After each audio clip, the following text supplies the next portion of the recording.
and had those songs sung at me and that attitude, I would have done the same. I'd gone, yeah, fuck him. Right, Argentina, let's go. Right.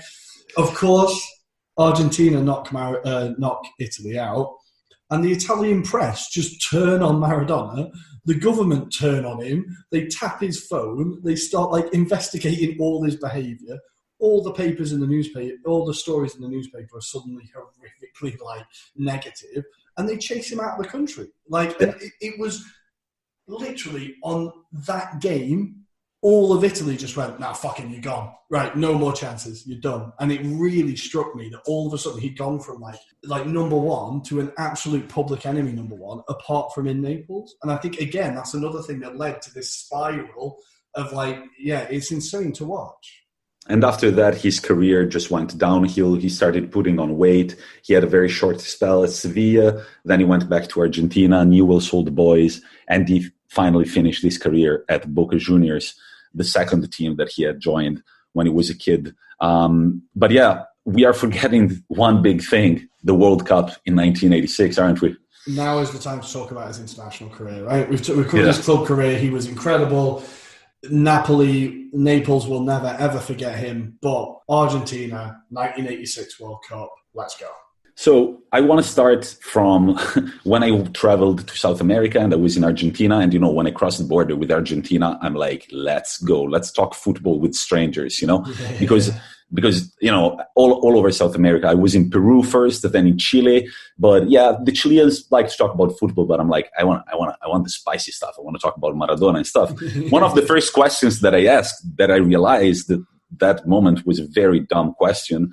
I asked this girl who's very fond of football. She was a football player too. I'm like, so Camilla, who do you pick, Maradona or Messi? And she looks at me and she goes, what kind of question is that? And I'm smiling like an idiot. I'm like, I don't know, is that an obvious answer?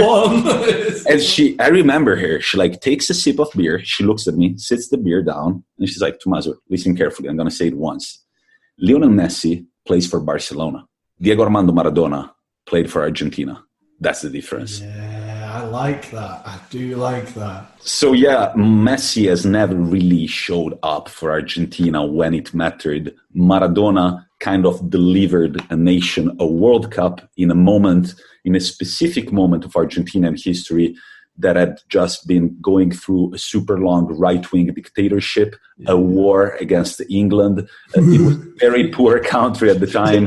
The people were feeling very down, and this World Cup meant the world for Argentina and its people. Well, I think it's if we're going to talk about England, so that World Cup, obviously he's given two of the most iconic World Cup moments in the same game. What you said about Messi not playing for Argentina, I don't think it's necessarily his fault they've not won it. I would blame Higuain, but anyway, that's a side note. Maradona has basically single-handedly lifted the World Cup with Argentina. And that game against England, now, people in England who are listening to this are going to get really angry, but I think the hand of God is hilarious. I think it's one of the best World Cup moments. I think, obviously, at the time, you'd be very angry. But, one, Peter Shilton is twice the height of Maradona. Right? Using his hand or not, Shilton should be getting that ball. He should not be outjumped by Maradona, right? I also love the fact that at the end, Maradona was just like, yeah, it was a handball. And what? He just owned it. I kind of love that, right? He actually said it was half my head and half the hand of God. That's what he said.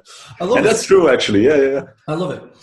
And then for him to follow that up with that goal where he just absolutely rinsed the entire English team twice and then just strokes it into the net is just that game shows both sides of the man. It shows the lunacy and the unpredictability, and then the absolute genius of the man. And that is still considered, his performances throughout that World Cup are still considered the greatest ever World Cup performance in World Cup history. He was the best player. Yeah, it's a game that really, really defines Maradona, just like Napoli was the perfect fit for him. I feel like that World Cup match really describes him.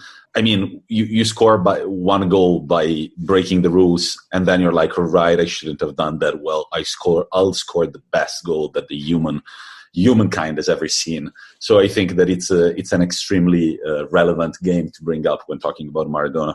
Well, it's exactly, yeah. I think he almost did that goal so that people wouldn't talk about the first goal. If you know what I mean? He's like, okay, you think that's me? Well, actually, this is me. So, like, shut up. I feel like that was his response. Yeah, that was obviously the crowning moment of his career. And you can see it when he lifts the World Cup. If we go back to the beginning, from where he started from, for him to be the symbol of not only his country, but a city that he's moved to. Like, he has become the symbol of all these people, and it all culminates in that moment, I think. I also wanted to quickly, before we kind of wrap this up, I wanted to talk about Maradona's managerial career as well, because I feel like now at Argentina, when he was announced Argentina manager, I was like, yes, this is exactly the football content we want, right? A madman in charge of one of the maddest football teams in the world football. Let's have it. They actually did quite well at that World Cup. I think that was 2006. They got knocked out by Germany, if I remember correctly. But as extra time, he actually did very well. And I wanted to talk about, I kind of briefly mentioned it at the beginning, the Maradona in Mexico documentary on Netflix. I don't know if you can get it in the UK, but you can get it in Italy and I think in Spain. But anyway, if you can find it, it is so worth watching. We talked about him moving to Napoli, where it was like all the temptations were there, the Camorra and the drugs and the women. He takes a job in Mexico in Sinaloa, right? Now, if you know Sinaloa, it's for one reason, and it's for El Chapo, right? That is where his cartel is from, right? And Maradona takes over this football team in Sinaloa, and it is amazing. He actually does a pretty good job. He's more tactically aware than I thought he would be, and I don't know why that is. I just assumed he'd be like, just do this, just do 20 kick-ups with your heel, why don't you do that? But he's actually very good, and the players fucking worship him, right? And this is something that recently has made me more of a fan of Maradona, is when I see how other people react around him. Like, every photo that has been on Twitter or Instagram in the last couple of days, he's like full embracing someone, like big hug, big smile, like everybody has a picture with him. Everyone who seems to have met him within reason or in the public eye seems to absolutely adore him. Absolutely. And if you think that Italians are touchy, meet Argentinians, dude.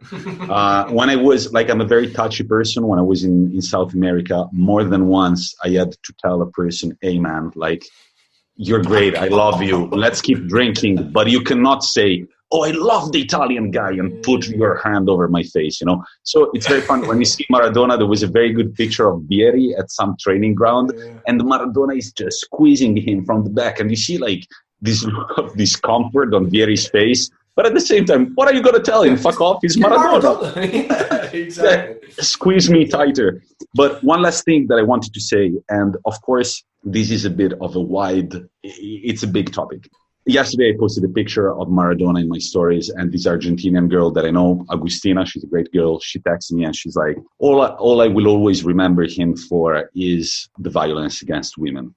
I don't want to sound like we underplay this, because it's something that should never be underplayed. What I told her was, look, I think that in the moment of someone's death, if it's someone who did a lot of good for humanity, but also did bad things, I think it's important to focus on the good that he did.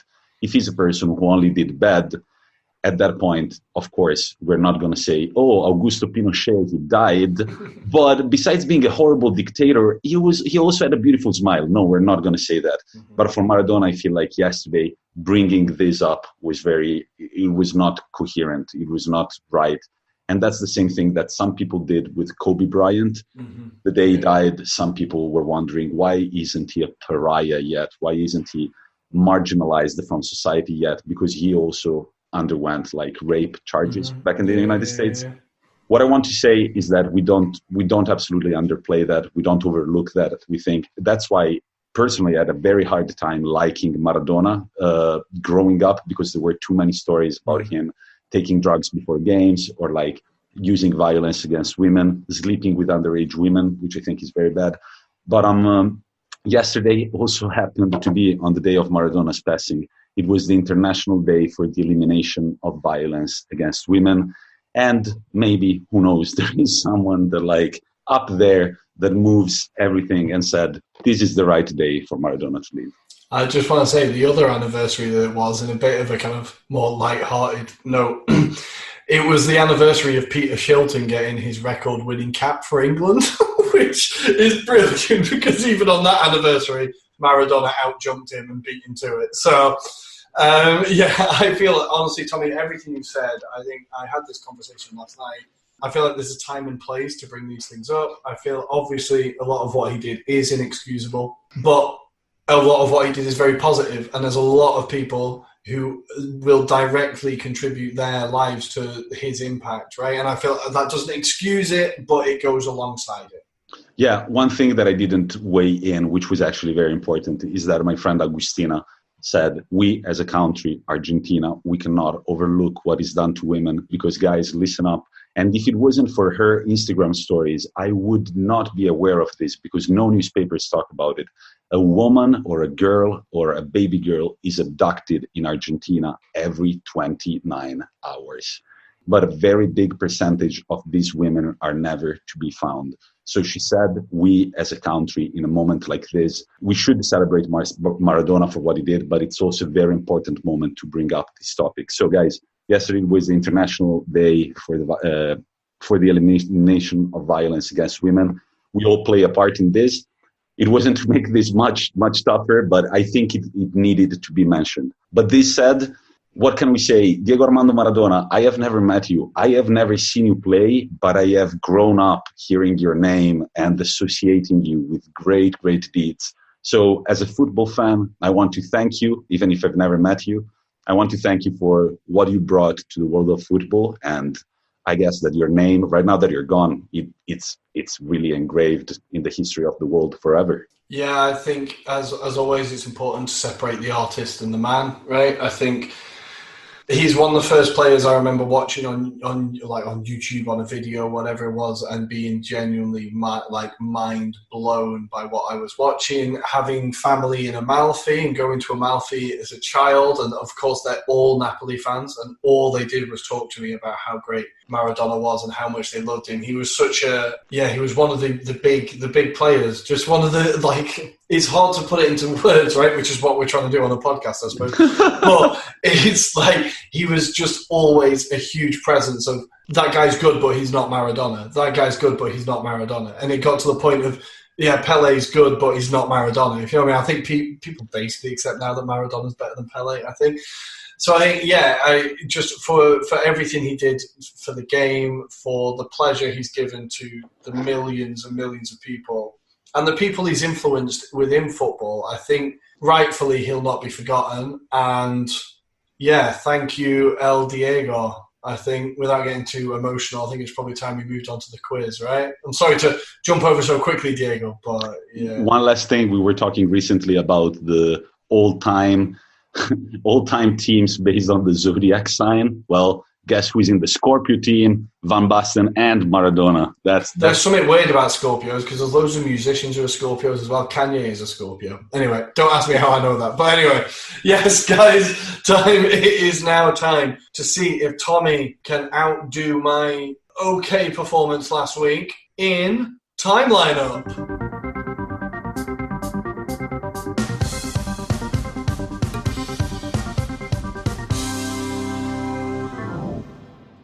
Welcome back to Timeline Up, guys. It's the time we've all been waiting for. Tommy, how are you feeling? Still born ready, or?